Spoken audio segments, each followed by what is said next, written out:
지금부터 컴퓨터 비전 4장과 5장 발표 시작하겠습니다. 목차로는 첫 번째 엣지 검출, 두 번째 하프 변환, 세 번째 모라벡 알고리즘 및 해리스 검출기, 네 번째 시프트 및 매칭이 있습니다. 첫 번째 엣지 검출부터 보겠습니다. 우선 엣지란 픽셀 값이 급격하게 바뀌는 부분을 말합니다. 그래서 엣지 검출을 하기 위해 미분을 사용하는데, 미분은 x값이 미세하게 증가했을 때 함수의 변화량을 측정하기 때문에 엣지 검출에 사용되게 됩니다. 왼쪽의 그래프는 일단 fx를 표현한 것이고, 오른쪽은 미분한 그래프를 표현한 것입니다. 픽셀값이 급격하게 변하는 부분의 미분한 그래프 부분을 보면 그래프가 강하게 튀는 것을 볼 수 있습니다. 결과적으로 보면 fx의 기울기의 절대값이 클수록 미분한 값, 엣지의 강도가 강하다고 볼 수 있습니다. 미분의 종류로는 1차 미분, 2차 미분이 있지만 먼저 1차 미분을 먼저 보겠습니다. 기본 틀로는 전진 차분과 후진 차분, 그리고 중앙 차분이 있습니다. 전진 차분은 왼쪽에서 오른쪽으로 현재값과 미래값을 보는 것이고, 후진 차분은 오른쪽에서 왼쪽으로 현재값과 과거값을 보는 것입니다. 마지막으로 중앙 차분은 전진 차분과 후진 차분을 합친 것이며, 따라서 커널을 보면 마이너스 1, 0,1이 매핑되어 있고, 왼쪽이 수평 방향 미분 커널, 오른쪽이 수직 방향 미분 커널이 되겠습니다. 그런데 수식을 보시면 마지막에 나누기 2를 해서 마이너스 0.5, 0, 0.5가 아니냐라고 할 수 있지만, 컨볼루션을 돌리기 때문에 결국 결합값은 마이너스 1, 0, 1이나 마이너스 0.5, 0, 0.5나 거의 비슷하기 때문에 계산의 편리함을 위해 마이너스 1, 0,1을 사용하게 되었습니다. 엣지 검출을 위해 용어를 먼저 설명하면, 그레디언트는 여러 방향의 미분을 한 번에 벡터로 사용하는 것을 그레디언트라고 하고, 마스크는 커널과 같은 말이며, 왼쪽에 보이는 마스크는 프리 엣지 검출 방법에서 사용하는 마스크이고, 각 픽셀 값의 총합이 0이 되어야 합니다. 먼저 첫 번째로 소벨 엣지를 보겠습니다. 소벨 엣지를 검출할 때 사용하는 마스크의 특징으로는 가운데에 1이 아닌 값을 주게 됩니다. 따라서 2를 넣어서 좀 더 엣지를 선명하고 두껍게 하는 것이 특징이 됩니다. 코드를 보겠습니다. 코드를 보면 이미지를 먼저 받습니다. 맷 이미지로 이미지를 먼저 받고, 그리고 경계선을 검출하는 것이기 때문에 한 개의 채널만 존재하는 그레이스케일 영상으로 변환시킵니다. 그리고 소벨 함수를 사용하여 소벨 엣지를 실행시키고, 이 함수는 소벨 마스크를 따로 만들어서 컨볼루션을 돌려주는 역할을 하게 됩니다. 그리고 절대값으로 변환시켜주는 함수를 사용한 뒤 x, y 값을 다 따로 계산했기 때문에 두 개의 이미지를 합쳐주면 결과값을 볼 수가 있습니다. 소벨 엣지는 중앙값의 가중치를 좀 더 적기 때문에 잡음에 강합니다. 그래서 X축 소벨 엣지 검출된 것을 보면 미분 방향과 엣지 방향은 반대이기 때문에 세로 방향의 엣지가 잡힌 것을 볼 수가 있고, 반대로 Y축 소벨 엣지 검출 이미지는 가로 방향의 엣지가 잘 검출된 것을 볼 수 있습니다.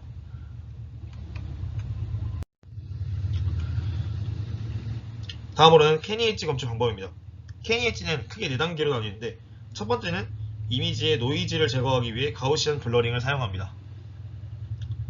그 뒤 미분 계산을 하게 됩니다. 보통 엣지가 잘 검출되는 소벨 엣지를 사용하는 게 대부분입니다. 3단계는 비추대 억제를 진행합니다. 비추대 억제란 실제 엣지가 아닌데 발생되는 엣지들을 제거하는 작업입니다. 현재 위치에서 상하 좌우를 비교해 현재 화소값이 제일 크면 엣지로 인지하고, 그것이 아니라면 엣지가 아니라고 인지하여 삭제하게 됩니다. 마지막으로 히스트레스 스트레시홀더링이라고 엣지의 시작과 끝을 정하기 위한 과정으로 강한 엣지와 약한 엣지를 나누기 위해 두 개의 임기값을 설정해서 높은 임기값에 연결되어 있다면 그 엣지는 살고, 낮은 임기값에는 연결되어 있지만 높은 임기값에 닿지 못한 엣지는 삭제되게 됩니다. 그럼 먼저 A를 보시면, t 하이가 높은 이익값이 되고 t 로우가 낮은 이익값이 됩니다.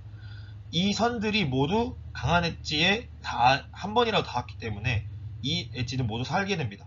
근데 B를 보시면 이 선이 강한 엣지에 닿지도 못했기 때문에 이 선들은 모두 죽습니다. 그리고 C를 보시면 강한 엣지 닿은 부분은 다 엣지가 되는데 마지막에 낮은 인기값보다 낮게 되면 엣지가 그 부분만 죽게 됩니다. 케니 엣지 코드를 보겠습니다. 케니 엣지는 다른 엣지 검출기보다 훨씬 우월한 장점이 있습니다. 시간이 오래 걸리더라도 정확한 위치에 엣지가 나타나기 때문에 먼저 코드를 보시면 맷 이미지로 이미지를 읽고 그레이스케일로 변환한 뒤 그리고 케니 엣지 1과 엣지 2를 상황해서 케니 엣지를 써줍니다. 엣지 1은 낮은 인기가 50, 높은 인기가 150. 엣지 2는 낮은 인기가 100, 높은 인기가 200 해가지고 결합값을 보시면 낮은 인기값과 높은 인기값이 전체적으로 낮은 이미지가 좀 더 엣지가 많이 검출된 것을 볼 수 있고 케니 엣지 2를 보시면 엣지가 많이 검출되지 않은 것을 볼 수 있습니다. 다음 컨투어입니다. 지금부터 직선 검출에 대해 설명하겠습니다. 컨투어를 보면 경계선이라는 의미로 코드를 보면 여러가지 함수를 이용해 경계선을 그려준 것을 볼 수 있습니다. 컨투어는 이웃한 엣지를 연결해서 경계선을 검출했는데 하지만 이런 경우 엣지는 수많은 점으로 연결되어 있기 때문에 경계선 검출 때 끊기는 현상이 발생합니다. 따라서 이제 그 점을 보완하기 위해 허프 변환에 대해 설명하겠습니다. 허프 변환이란 영상 내의 선형 구조를 검출하기 위한 방법입니다. 왼쪽 XY 그래프를 보면 두 점을 잇는 Y는 AX 플러스 B 하나의 직선을 볼 수 있습니다. 이것을 AB 스페이스 구조로 변형시켜서 보면 한 점을 지나는 두 개의 직선이라고 표현할 수 있습니다. 이것을 이미지에 적용시키면 한 직선을 지나는 여러 개의 점이 AB 스페이스에서 한 점을 지나는 여러 개의 직선으로 표현할 수 있는 것입니다. 하지만 직선의 방정식을 사용하게 된다면 모든 형태의 직선을 표현하기 어려운 한계점이 있습니다. 예를 들어 y는 3의 그래프를 그려보게 된다면 이러한 경우 기울기가 무한대이기 때문에 AB 스페이스로 구현할 수 없게 됩니다. 이 점을 보완하기 위해 극좌표계 형태의 직선의 방정식을 사용하여 허프 변환을 진행시키면 밑의 그래프처럼 잘 나타나는 걸 볼 수 있습니다. 코드를 보면 우선 엣지를 검출하고 그 위에 허프라인스 P라는 함수를 사용해서 허프 변환을 적용시키게 됩니다. 그리고 마무리로 라인으로 그리는 걸 볼 수 있습니다. 이번 내용은 란삭입니다. 란삭이란 진짜 직선을 찾는 과정이며 허프 변환을 했을 때 우리가 찾는 진짜 직선만 나올 수는 없기 때문에 여러 번 측정하여 각자 직선을 검출해서 배제하는 과정입니다. 란삭을 많이 할수록 진짜 직선을 찾을 가능성이 매우 높아지게 됩니다.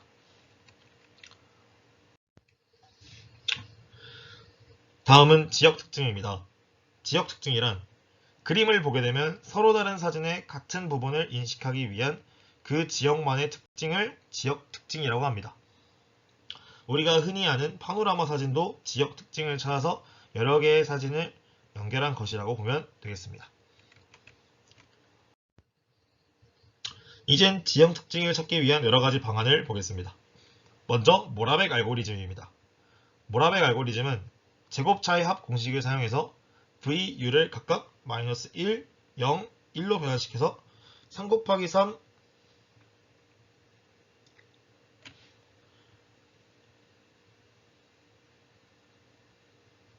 3 곱하기 3의 맵을 생성합니다. 그래서 수정한 S맵을 가지고 이러한 특징점들을 찾습니다. 하지만 모라벡 알고리즘은 3 곱하기 3 크기의 작은 마스크를 사용하여 상하 좌우 이웃만 보고 점수를 매기는 방식이라 결국 한계가 있습니다. 따라서 그 다음 개선된 방안이 해리스 특징점 검출 방법입니다. 이것은 잡음에 대처하기 위해 가우시안 블러링을 추가로 적용하고 그리고 테일러 확장 공식을 사용하여 맨 아래에 있는 식처럼 표현하게 됩니다. 이 마지막 공식을 찾기 위해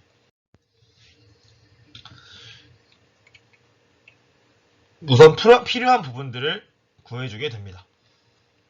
dy, dx, dy제곱, dx제곱, dy, dx, dy제곱, dx제곱 다 구해주게 됩니다. 그리고 마무리로 c를 구하기 위해 c는 일단 해리스 특징점이며 q 곱하기 p 마이너스 r 제곱은 2차 모멘트 행렬에서의 고유값 길이의 곱이며 p 플러스 q는 각 고유값의 합이 됩니다. 따라서 c를 구하고 결과를 보면 오른쪽처럼 나오게 됩니다. 아까 사진에 비해 꼭지점들의 합 값들이 9로 변한 것을 볼 수가 있습니다.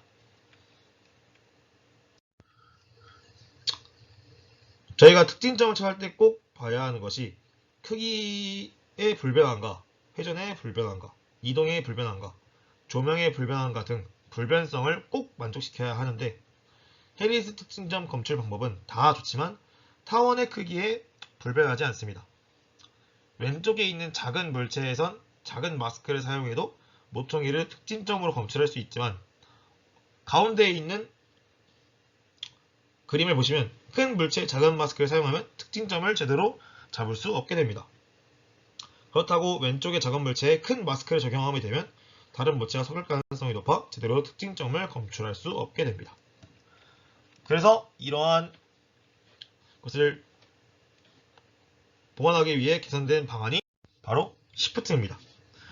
시프트는 총 4가지로 나뉩니다. 첫 번째는 다중 스케일 영상을 구성한 후 극점을 검출합니다. 두 번째는 극점을 통해 특징점을 검출하고 세 번째는 검출된 특징점으로 크기와 방향을 구한 뒤 마지막으로 구한 크기와 방향으로 벡터를 구현합니다. 그래서 첫 번째부터 보면 우선 우리는 거리가 떨어져서 이러한 현상을 모방하기 위해 가우시안 블러링과 피라미드 방법을 사용하여 사진을 표현합니다. 그리고 왼쪽 그림을 보시면 이것을 순서대로 정리할 것인데 먼저 옥타브 순으로 정리하게 됩니다. 옥타브 순으로 정리를 한다는 것은 한 옥타브에 같은 사진의 크기의 시그마 값만 다르게 해준 것을 넣어주고 옥타브가 한 개씩 올라갈수록 크기는 반으로 작아지며 시그마 값이 그 안에서 또 변화됩니다. 예를 들어 한 옥타브에 사진이 6개가 있다면 0옥타브에는 크기가 같은 사진 6개를 준비하고 위로 올라갈수록 시그마 값을 높이고 1옥타브에는 0옥타브의 사진 절반 크기의 사진을 똑같은 방법으로 정리합니다. 여기서 시그마가 사진과 사진 사이에 얼마나 올라가냐면 시그마 i 플러스 1은 k 곱하기 시그마 i이기 때문에 한 장 한 장 올라갈수록 현재 시그마 값은 전 사진의 k배만큼 올라갔다고 할 수 있습니다. 그래서 k는 2의 s분의 1승이 되게 됩니다. 또한 한 옥타브 내의 사진 개수는 s 플러스 3개가 되게 됩니다. 그 이유는 옥타브당 3개의 사진을 샘플링할 때 반복성이 증가하다가 감소하는 모습을 볼 수 있어서 옥타브 내의 사진 개수는 s 플러스 3개가 가장 적절하게 됩니다. 그래서 s 값이 클수록 옥타브 내의 사진 개수도 올라가고 시그마 값이 차이가 적어지기 때문에 계산량도 매우 많아집니다. 따라서 너무 크거나 작은 s 값은 좋지 않습니다. 그리고 다음 옥타브로 올라가는 조건은 크기를 절반으로 줄이므로 시그마 값이 2배가 되는 곳에서 다음 옥타브로 사진을 올리게 됩니다. 초기 시그마는 논문에서 보았을 때 제일 효율적인 값이 1.6이라고 설명하고 있습니다. 그리고 극점을 검출하기 위해 정규 라플라시안을 사용해야 하는데 계산량이 많이 복잡하여 이산적인 부분에서는 정규 라플라시안과 DOG의 값이 거의 유사하기 때문에 DOG를 사용합니다. DOG는 Difference of Gaussian을 설명합니다. 그리고 두 번째로 특징점을 검출하기 위해 3차원으로 보아 현재 DOG의 앞뒤 부분까지 해서 현재 DOG의 이웃 다소 8개 그리고 앞 9개, 뒤 9개를 해서 8 더하기 9 더하기 9 총 26개를 비교하여 극점을 찾아 특징점을 조사합니다. 하지만 특징점을 검출할 때 옥타브가 올라갈수록 크기는 작아지며 이산적인 값에서는 우리가 생각한 극점이 제대로 나오지 않을 수가 있습니다. 따라서 이러한 감점을 보완하기 위해 DOG의 테일러 전개를 사용해요. 그것이 첫 번째 식이 되고, 두 번째 식은 극값의 위치가 0이 되는 부분을 대입해서 극점을 찾을 수가 있습니다. 세 번째는 원본 이미지의 위치와 극점을 찾은 이미지의 위치를 비교하여 크기와 방향을 구합니다. 총 10독씩 양자화하여 36개의 칸을 가진 히스토그램을 구하게 됩니다. 히스토그램이 최대값인 부분을 찾아 그곳을 지배적인 방향으로 지정하게 됩니다. 하지만 최대값의 80% 이상인 또 다른 칸이 있다면 그것도 지배적인 방향으로 취합니다. 지배적인 방향으로 취하는 이유는 회전의 불변성을 참으로 하기 위해서입니다. 이제 특징점에서 기술자를 추출하기 위해 특징점으로부터 그림과 같이 원 안에 있는 것들을 측정하여 4 곱하기 4 크기의 블록 4개로 나누고 각 블록을 8방향으로 양자화합니다. 그러면 블록마다 히스토그램이 8차원으로 만들어지므로 최종적으로 4 곱하기 8의 32차원의 기술자를 얻게 됩니다. 다음은 각각 다른 크기의 시프트를 적용했을 때 결과입니다. 다음은 매칭입니다. 매칭은 다른 이미지의 같은 부분을 이어주는 것인데요. 매칭은 크기와 속도를 중점으로 두고 제일 효율적인 방법을 사용합니다. 먼저 크기는 세 가지 방법이 있습니다. 고정 인계값 방법, 최근접 이웃 방법, 최근접 이웃 거리 비율 방법이 있습니다. 거리는 모두 유클리디안 공식으로 계산하여 그림을 보았을 때 A와 B가 연결되어야 하고 C와 D가 연결되어야 한다고 가정합시다. 그러면 첫 번째 방법으로는 B가 A의 인계값 밖에 있으므로 이것은 옳지 않은 방식이라고 볼 수 있습니다. 두 번째 방식을 보았을 때 가장 가까운 곳을 짝지어주는 것인데, 이것은 그림을 보면 세모는 네모와 연결되어야 하는데 동그라미와 연결되어야 하기 때문에 한계점이 있습니다. 따라서 마지막은 거리의 비율로 생각하는 것입니다. 이것이 1번과 2번의 장점을 따와서 만드는 것이고, 이것이 현재 제일 크기로서는 제일 좋은 매칭 방법이 되게 됩니다. 속도로는 KD 트리를 사용하는 방법이 있습니다. 예를 들어 특징점이 저렇게 있다면 두 개의 축을 만들어 왼쪽 아래에 보시면 두 개의 축이 있습니다. 왼쪽은 첫 번째 축 x1 값만 따오고, 오른쪽은 두 번째 축 x2 값만 따와서 나열하게 됩니다. 보시면 두 번째 축이 분산이 더 좋기 때문에 두 번째 축을 선택하여 두 번째 축에서 중간값이 5이기 때문에 x5를 중간값으로 설정하게 됩니다. 그래서 KD2의 메뉴를 보시면 x5에 3,6이 매핑되어 있는 것을 볼 수가 있습니다. 그리고 5보다 왼쪽에 있는 x1, x3, x2, x4, x6는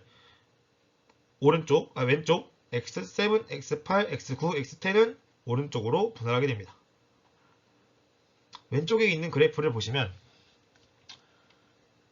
x5는 여기 있게 됩니다.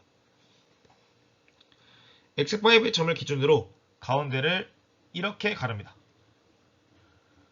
갈랐을 때 왼쪽과 오른쪽이 분명하게 나눠지기 때문에 세로로 가르게 됩니다. 세로로 가르면 이것은